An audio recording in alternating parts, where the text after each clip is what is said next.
La máscara de la muerte roja, de Edgar Allan Poe.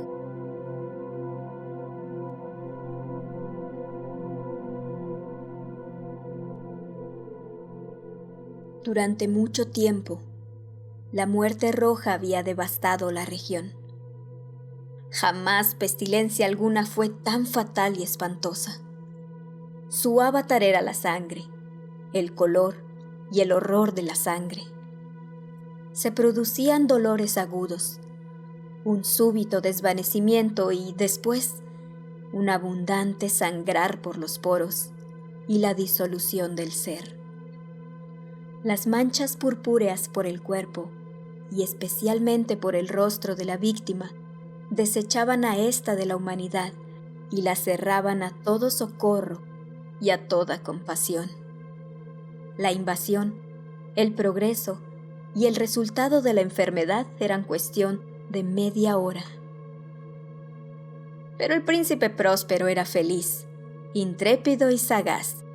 Cuando sus dominios perdieron la mitad de su población, reunió a 1 millar de amigos fuertes y de corazón alegre, elegidos entre los caballeros y las damas de su corte, y con ellos constituyó un refugio recóndito en una de sus abadías fortificadas.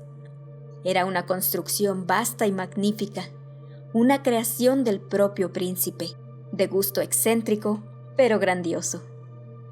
Rodeábala un fuerte y elevado muro, con sus correspondientes puertas de hierro. Los cortesanos, una vez dentro, se sirvieron de hornillos y pesadas masas para soldar los cerrojos. Decidieron atrincherarse contra los súbitos impulsos de la desesperación del exterior e impedir toda salida a los frenesíes del interior.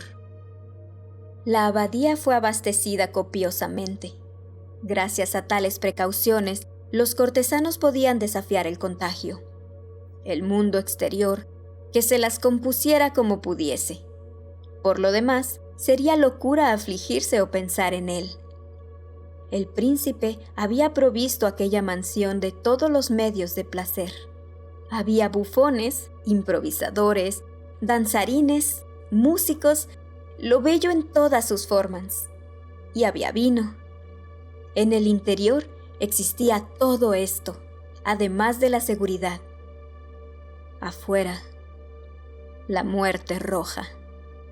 Ocurrió a fines del 5º o 6º mes de su retiro, mientras la plaga hacía grandes estragos afuera, cuando el príncipe próspero proporcionó a su millar de amigos un baile de máscaras de la más insólita magnificencia. ¡Qué voluptuoso cuadro el de ese baile de máscaras! Permítaseme describir los salones donde tuvo efecto. Eran 7, en una hilera imperial. En muchos palacios, estas hileras de salones constituyen grandes perspectivas en línea recta, cuando los batientes de las puertas están abiertas de par en par, de modo que la mirada llega hasta el final sin obstáculo. Aquí, el caso era muy distinto, como se podía esperar por parte del duque y de sus preferencias señaladísima por lo bizarro. Las salas estaban dispuestas de modo tan irregular que la mirada solamente podía alcanzar una cada vez. Al cabo de un espacio de 20 o 30 yardas, encontrábase una súbita revuelta, y en cada esquina, un aspecto diferente. A derecha e izquierda, en medio de cada pared, una alta y estrecha ventana gótica comunicaba con un corredor cerrado que seguía las sinuosidades del aposento.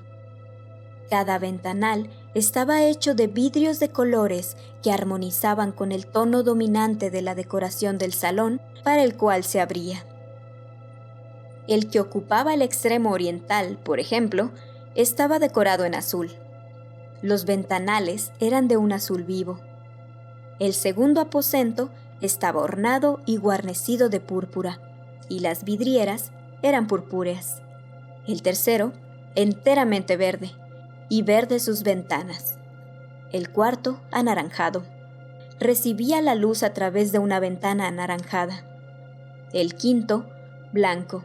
Y el sexto, violeta. El 7º salón, estaba rigurosamente forrado por colgaduras de terciopelo negro, que revestían todo el techo y las paredes caían sobre un tapiz de la misma tela y del mismo color. Pero solamente en este aposento, el color de las vidrieras no correspondía al del decorado. Los ventanales eran escarlata, de un intenso color sangre. Ahora bien, no veíase lámpara ni candelabro alguno en estos 7 salones, entre los adornos de las paredes o del techo artesonado. Ni lámparas ni velas, ninguna claridad de esta clase, en aquella larga hilera de habitaciones. Pero en los corredores que la rodeaban, exactamente enfrente de cada ventana, levantábase un enorme trípode con un brasero resplandeciente que proyectaba su claridad a través de los cristales coloreados e iluminaban la sala de un modo deslumbrante. Producíase así una infinidad de aspectos cambiantes y fantásticos. Pero en el salón de poniente, en la cámara negra, la claridad del brasero que se reflejaba sobre las negras tapicerías a través de los cristales sangrientos era terriblemente siniestra y prestaba a las fisionomías de los imprudentes que penetraban en ella un aspecto tan extraño que muy pocos bailarines tenían valor para pisar su mágico recinto. También en este salón erguíase apoyado contra el muro de poniente un gigantesco reloj de ébano. Su péndulo movíase con un tic-tac sordo, pesado y monótono. Y cuando el minutero completaba el circuito de la esfera e iba a sonar la hora, salía de los pulmones de bronce de la máquina un sonido claro, estrepitoso, profundo y extraordinariamente musical, pero de un timbre tan particular y potente que, de hora a hora, los músicos de la orquesta veíanse obligados a interrumpir un instante sus acordes para escuchar el sonido. Los valsistas veíanse forzados a cesar en sus evoluciones. Una perturbación momentánea recorría toda aquella multitud, y mientras sonaban las campanas, notábase que los más vehemerentes palidecían, y los más sensatos pasábanse las manos por la frente, pareciendo sumirse en meditación o en un sueño febril. Pero una vez desaparecía por completo el eco, una ligera hilaridad circulaba por toda la reunión. Los músicos mirábanse entre sí y reíanse de sus nervios y de su locura, y jurábanse en voz baja, unos a otros, que la próxima vez que sonaran las campanadas, no sentirían la misma impresión. Y luego, cuando después de la fuga de los 60 minutos que comprenden los 3.600 segundos de la hora desaparecida, cuando llegaba una nueva campanada del reloj fatal, se producía el mismo estremecimiento, el mismo escalofrío y el mismo sueño febril. Pero a pesar de todo esto, la orgía continuaba alegre y magnífica. El gusto del duque era muy singular. Tenía una vista segura por lo que se refiere a colores y efectos. Despreciaba el decora de moda. Sus proyectos eran temerarios y salvajes, y sus concepciones brillaban con un esplendor bárbaro. Mucha gente lo consideraba loco. Sus cortesanos sabían perfectamente que no lo era. Sin embargo, era preciso oírlo, verlo, tocarlo, para asegurarse de que no lo estaba.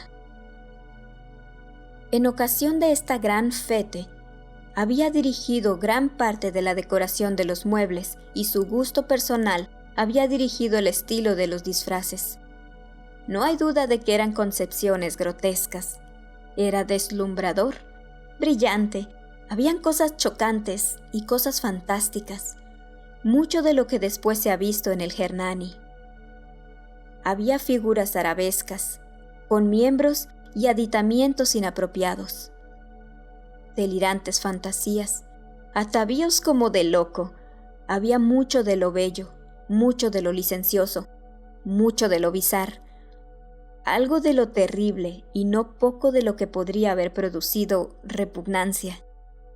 De un lado a otro de las 7 salas pavoneábase una muchedumbre de pesadilla, y esa multitud, la pesadilla, contorsionábase en todos sentidos, tiñéndose del color de los salones, haciendo que la música pareciera el eco de sus propios pasos. De pronto, repica de nuevo el reloj de ébano que se encuentra en el salón de terciopelo. Por un instante, queda entonces todo parado. Todo guarda silencio, excepto la voz del reloj. Las figuras de pesadilla quedanse yertas, paradas, pero los ecos de la campana se van desvaneciendo. No han durado sino un instante, y apenas han desaparecido, una risa leve mal reprimida se cierne por todos lados, y una vez más, la música suena, vive en los ensueños. De un lado a otro, retuércense más alegremente que nunca, reflejando el color de las ventanas distintamente teñidas, y a través de las cuales fluyen los rayos de los trípodes. Pero en el salón más occidental, de los 7, no hay ahora máscara ninguna que se atreva a entrar, porque la noche va transcurriendo, y allí se derrama una luz más roja a través de los cristales color de sangre, y la oscuridad de las cortinas teñidas de negro es aterradora. Y a los que pisan la negra alfombra, llégales del cercano reloj de ébano un más pesado repique, más solemnemente acentuado que el que hiere los oídos de las máscaras que se divierten en las salas más apartadas. Pero en estas otras salas había una densa muchedumbre. En ellas latía febrilmente el corazón de la vida. La fiesta llegaba a su pleno arrebato cuando, por último, sonaron los tañidos de medianoche en el reloj. Y, entonces, la música cesó, como ya he dicho, y apaciguáronse las revoluciones de los danzarines. Y, como antes, se produjo una angustiosa inmovilidad en todas las cosas. Pero el tañido del reloj había de reunir esta vez 12 campanadas. Por esto ocurrió tal vez que, con el mayor tiempo, se insinuó en las meditaciones de los pensativos que se encontraban entre los que se divertían mayor cantidad de pensamientos. Y quizás por lo mismo, varias personas entre aquella muchedumbre, antes de que se hubiesen ahogado en el silencio los postreros ecos de la última campanada, habían tenido tiempo para darse cuenta de la presencia de una figura enmascarada que hasta entonces no había llamado la atención de nadie. Y al difundirse en un susurro el rumor de aquella nueva intrusión, se suscitó entre todos los concurrentes un cuchicheo o murmullo significativo de asombro y desaprobación. Y luego, finalmente, el terror, el pavor y el asco. En una reunión de fantasmas como la que he descrito, puede muy bien suponerse que ninguna aparición ordinaria hubiera provocado una sensación como aquella. A decir verdad, la libertad carnavalesca de aquella noche era casi ilimitada. Pero el personaje en cuestión había superado la extravagancia de un Herodes y los límites complacientes, no obstante, de la moralidad equívoca e impuesta por el príncipe. En los corazones de los hombres más temerarios hay cuerdas que no se dejan tocar sin emoción. Hasta en los más depravados, en quienes la vida y la muerte son siempre motivo de juego, hay cosas con las que no se puede bromear. Toda la concurrencia pareció entonces sentir profundamente lo inadecuado del traje y de las maneras del desconocido. El personaje era alto y delgado, y estaba envuelto en un sudario que lo cubría de la cabeza a los pies. La máscara que ocultaba su rostro representaba tan admirablemente la rígida fisionomía de un cadáver, que hasta el más minucioso examen hubiese descubierto con dificultad el artificio. Y, sin embargo, todos aquellos alegres locos hubieran soportado, y tal vez aprobado aquella desagradable broma. Pero la máscara había llegado hasta el punto de adoptar el tipo de la muerte roja. Sus vestiduras estaban manchadas de sangre, y su ancha frente, así como sus demás facciones, se encontraban salpicadas con el horror escarlata. Cuando los ojos del príncipe Próspero se fijaron en aquella figura espectral, que con pausado y solemne movimiento, como para representar mejor su papel, pavoneábase de un lado a otro entre los que bailaban, se le vio, en el primer momento, conmoverse por un violento estremecimiento de terror y asco. Pero, un segundo después, su frente enrojeció de ira. «¿Quién se atreve?», preguntó con ronca voz a los cortesanos que se hallaban junto a él. «¿Quién se atreve a insultarnos con esta burla blasfema? Apoderaos de él y desenmascararse, para que sepamos a quién hemos de ahorcar en nuestras almenas al salir el sol». Ocurría esto en el Salón del Este, o Cámara Azul, donde hallábase el príncipe Próspero al pronunciar estas palabras.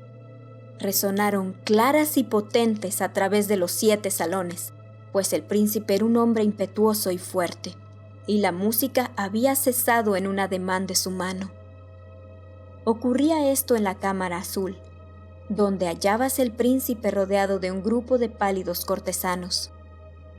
Al principio, mientras hablaba, hubo un ligero movimiento de avance de este grupo hacia el intruso, que, en tal instante, estuvo también al alcance de sus manos, y que ahora, con paso tranquilo y majestuoso, acercábase cada vez más al príncipe. Pero por cierto terror indefinido, que la insensata arrogancia del enmascarado había inspirado a toda la concurrencia, nadie hubo que pusiera mano sobre él para prenderle. De tal modo que, sin encontrar obstáculo alguno, pasó a una yarda del príncipe, y mientras la inmensa asamblea, como obedeciendo a un mismo impulso, retrocedía desde el centro de la sala hacia las paredes, él continuó sin interrupción su camino, con aquel mismo paso solemne y mesurado que le había distinguido desde su aparición, pasando de la cámara azul a la púrpura, de la purpúrea a la verde, de la verde a la anaranjada, de esta a la blanca, y llegó a la de color violeta antes de que se hubiera hecho un movimiento decisivo para detenerle. Sin embargo, fue entonces cuando el príncipe Próspero, exasperado de ira y vergüenza por su momentánea cobardía, se lanzó precipitadamente a través de las 6 cámaras, sin que nadie lo siguiera, a causa del mortal terror que de todo se había apoderado. Blandía un puñal desenvainado, y se había acercado impetuosamente a 1, 2 o 4 pies de aquella figura que se batía en retirada, cuando ésta, habiendo llegado al final del salón de terciopelo, volvióse bruscamente e hizo frente a su perseguidor. Sonó un agudo grito, y la daga cayó relampagueante sobre la fúnebre alfombra, en la cual, acto seguido, se desplomó, muerto, el príncipe Próspero.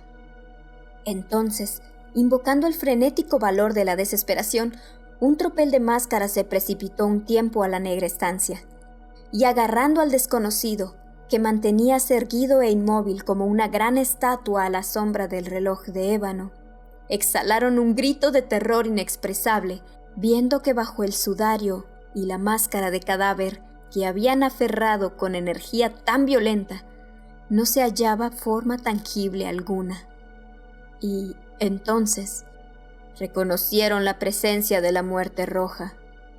Había llegado como un ladrón en la noche, y uno por uno cayeron los alegres libertinos por las salas de la orgía, inundados de un rocío sangriento, y cada uno murió en la desesperada postura de su caída. Y la vida del reloj de ébano extinguióse con la del último de aquellos licenciosos, y las llamas de los trípodes se extinguieron, y la tiniebla, y la ruina, y la muerte roja tuvieron sobre todo aquello ilimitado dominio.